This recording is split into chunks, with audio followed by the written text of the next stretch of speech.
Welcome back to Behavioral Finance and FinTech. I'm Dr. Finance Andy Kim, and this is for my undergraduate students at GBA and the exchange students from all around the world, right? Welcome, everyone. It was my fun semester again. And then I hope you enjoyed my class as well. But it was too bad that we could not meet face to face and then do the offline classes at all. Yeah, that's the reality after this pandemic, right? But we have to, adapt to it anyway. I hope you stay healthy. Here,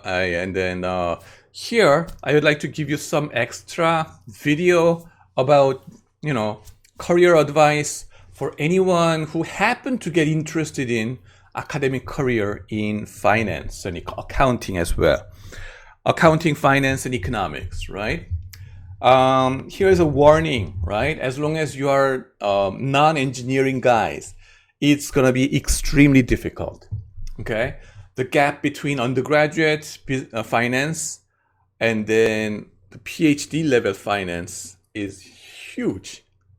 And the MBA and the undergraduate, the mathematics are just like adding and subtracting and multiplying and then, dividing, right? 사치견산 kind of things only. Maybe you may do some kind of, raising it to the power of something, exponential function a little bit. But in PhD level, you need a lot more engineering, like 2 more years of engineering mathematics, right? You will have to do it. And so, for example, I just wanted to give you some flavor of it. How does the research papers in theoretical finance look like? Here you see a paper by Goel and Thacker about overconfident CEOs. I told you before about overconfident guys or girls. Why do we want to appoint overconfident guys or girls as a leader, CEO position? Because it's cheaper to motivate, right? And that comes from this theory paper. And a Journal of Finance 2008, was it, right? Yeah, 2008. And then you see gradually some degree of mathematics coming in, and then there's a clear graphs that depicts the relation among the variables that you are interested in. And then what I want to draw your attention to this appendix part, more to this part, QED, like this, right? What is QED? Proving stuff. When it comes to theory, okay, when we say theory in finance and economics and accounting, it's about this kind of mathematics, okay? Integration, and then differentiation, partial derivatives, or double integration, triple integration. If you liked it, right? Then this is your call, I guess. Then the question is, why are you here in business school, by the way? You're a mathematician. You should have been in math major, okay? 수학과 or 통계학과 or somewhere in engineering, right? In PhD level, I had to work with many engineering students, right? Some of them were, PhD guys in physics, and then we were, just working together. Of course, the guy was higher level than my mathematics anyway, but I had to learn a lot from them. Yeah, this is the profession where, it is dominated by those math geeks, okay? Another theoretical paper, right, is by Gervais, Heaton, and Odin, and it's also about overconfident guys, right?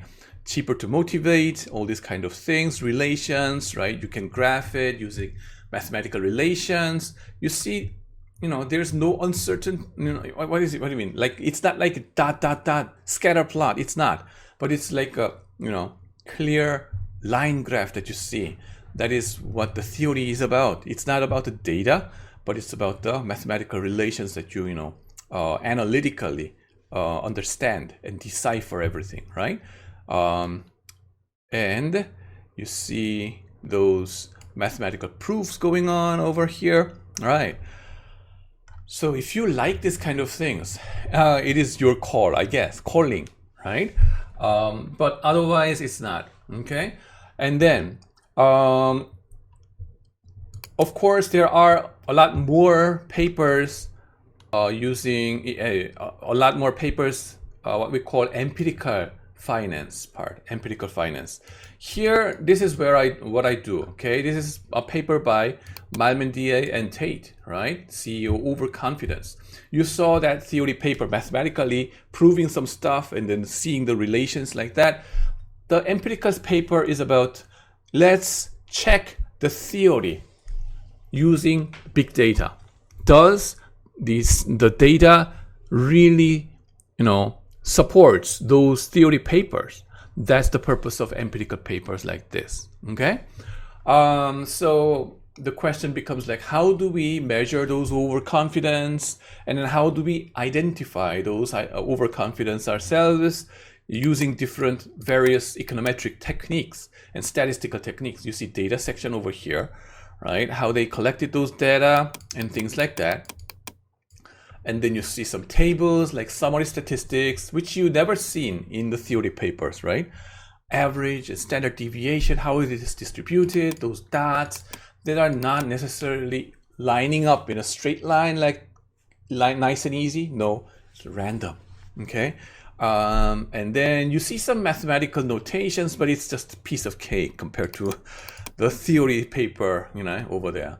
And then the regression, and then the other graphs and histograms like that. Yeah, mathematically speaking, it's a lot easier than theoretical papers. Yes. But that does not mean that, you can just jump into the empirical study, because to get a PhD, you have to pass those prelim exam about this theoretical part as well as empirical part. So that part, you need a hard training in mathematics.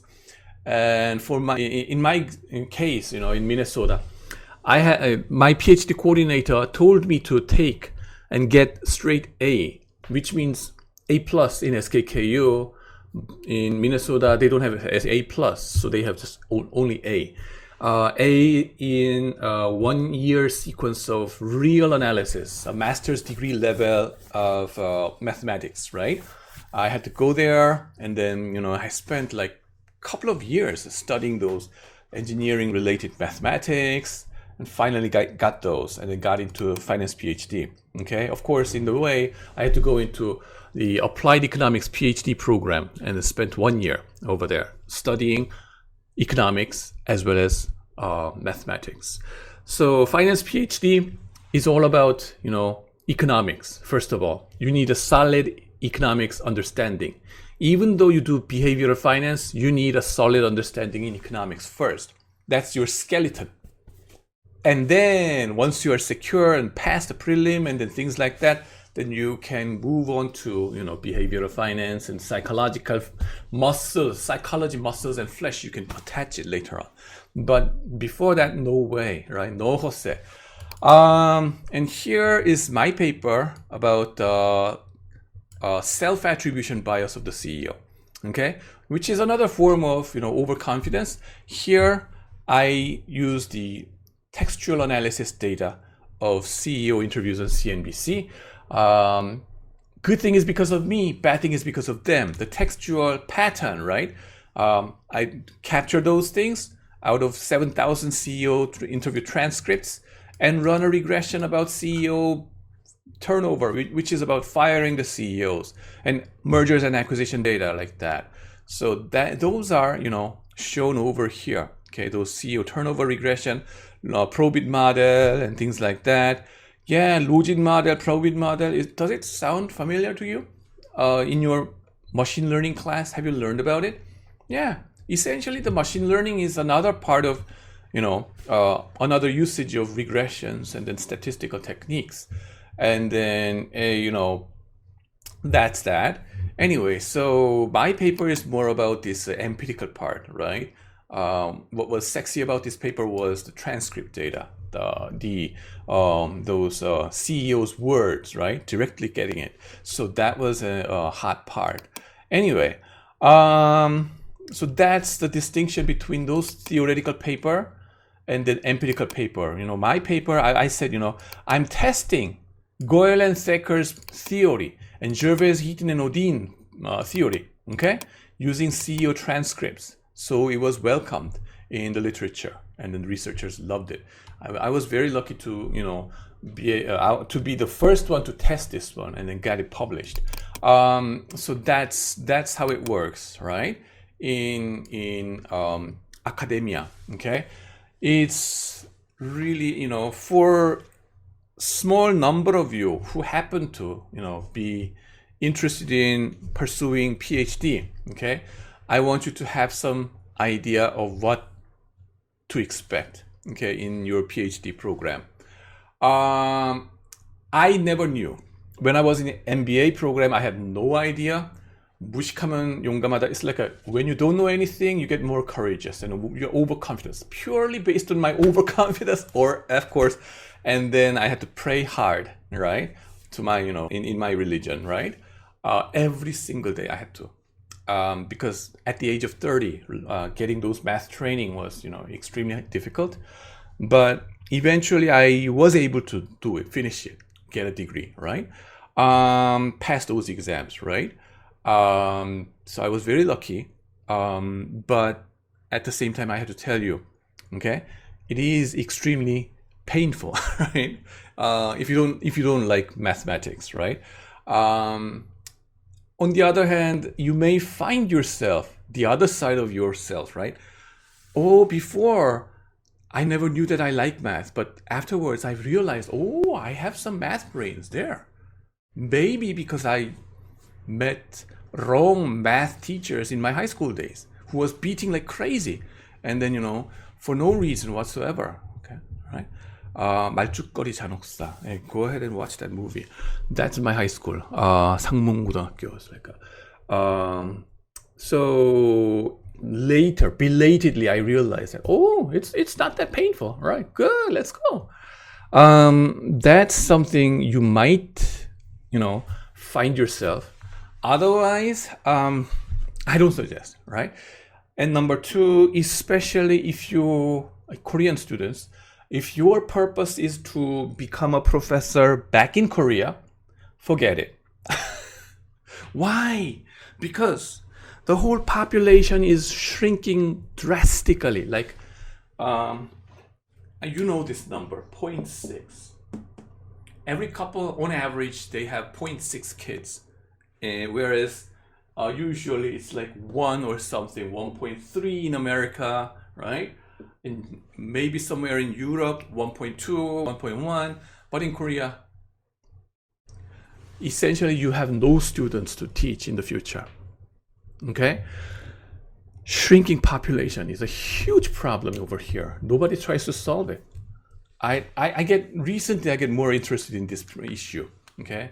And I would like to devote more time studying and tackling those issues, like the population and then inequality, right, of the society. That's my academic interest. But for your career interest, it tells that, getting back to Korea, no. Okay? Getting a job in academia, we have too many colleges, too many universities in Korea. How many? Well, maybe my benchmark is wrong, but I lived in Singapore before, right? Singapore, you have a population of 5 million. Singapore. Korea, you have 50 million, right? Population. Colleges. 4-year colleges. How many? 4. 4. Over here, Korea, South Korea. How many? 200 plus, right? 200 plus. You see that? If you scale it 10 times, it's like, it has to be 40 if we need to have equivalent number of universities, 4-year colleges inside Korea. 40 We need 40, but we already have 200. And 2년제 전문대학을 2-year colleges, if you had it, 400 or something. Crazy situation, right? Why did this thing happen? Yeah, like, there's a historical reason why. 1990s and 80s, right? It was a boom to set up universities in whatever way to save your tax if you are a rich person. So instead of donating to the existing universities, they competitively just build their own small 4-year colleges during those period. Now it's oversupply. That's why. And the population is shrinking. Thank goodness. So that's why I say, if your purpose is to come back and become a professor in Korea, no, I wish my great students like you guys become a professor and then follow me and then, become my, children, academically children, yeah. But honestly, inside Korea, I cannot guarantee anything for you. And the career advice, you see this reality. Terrible reality. Okay? So that's why, oh, Andy, you are a good professor inside Korea, and then you say you don't become a professor inside Korea to your very student. How bad you are. I know. But this is the reality I have to tell you. Instead, if your purpose is, if you're open to outside job market, okay, become a professor in America, great. Singapore, Hong Kong, yeah, they pay, okay, America and Singapore and Hong Kong, finance professors, okay, America and Singapore and Hong Kong. It's like if you get pay, right? Or Singapore over here. If you get X, it's like 3X and 3X. Europe, X, right? So, if you're open, right? Go ahead and do it, okay? Do it and conquer. That's great. I say, America, professor, that's great. Or 3 times or 2 times, maybe, if it is teaching school, right? Who knows? If any of you become a Harvard professor, yes, that would be great, right? So that's something you could challenge it. Nothing is impossible, right? You can do it. And then instead of finance, you may wonder, what about fintech or some data analytics? Yeah. That's a lot more, I think it's more doable because you don't have to worry about the identification strategy, which is like overcoming those indigeneity problem in empirical corporate finance. You will not know what the heck I am talking about, but that's a terrible obstacle in studying empirical corporate finance. So, but in contrast, you don't need to worry about that kind of things in the data science part, right? As long as you like those things, right? In programming and statistics, and then, testing those things, and then data itself, right? And with some finance understanding, you can enjoy your life over there, I guess. It's coming up. And then usually master's degree in those data analytics, right? Master's degree, they ask you if you had taken Calc 1 or 2, okay? 이과 수학 during your undergraduate degree. 학부 때 미적분 했냐? 선형대수. If you did linear algebra, that will be a plus, right?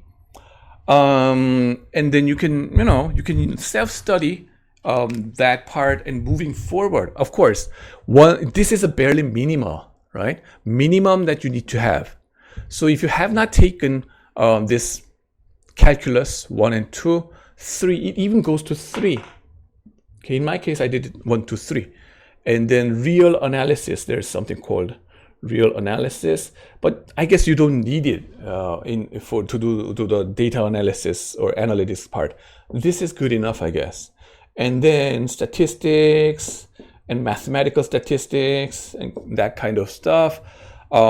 You will have to, over time, once you go into, this is the minimal degree you need to have in your undergraduates, and once you enter those programs, you will have to accumulate this kind of additional mathematics, right?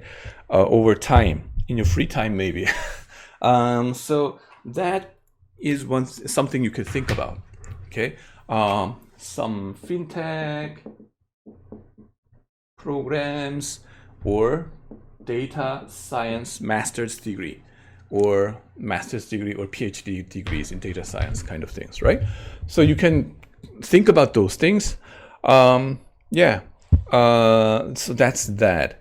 In the end, even if you're doing data science, right, you need 3 elements, you remember, right? To be a great data scientist, what do you need? Number 1, computer programming skills, right? Python or R or SAS or whatever data language. And then number 2 is what? Those econometric and statistical skills, regressions, and then neural network, kind of all kinds of things, right? Those data science techniques. Number 3 is your domain specific knowledge. Domain knowledge, for your case, it is economics. Oh, isn't it finance? Behavioral finance? Hold on. It is, in the end, economics, right? In the end. Rational, market efficiency, that's a starting point I told you before, right? And you can add on those behavioral finance later on. So 3 things: programming, and then statistics, and then domain knowledge. Make sure you have these things, even if you go for this kind of data science kind of programs. Of course, the best case is to just get a job right now and then jump into the job market. Okay, for that job career, right? I'm gonna make another video, so wait for that. Thank you.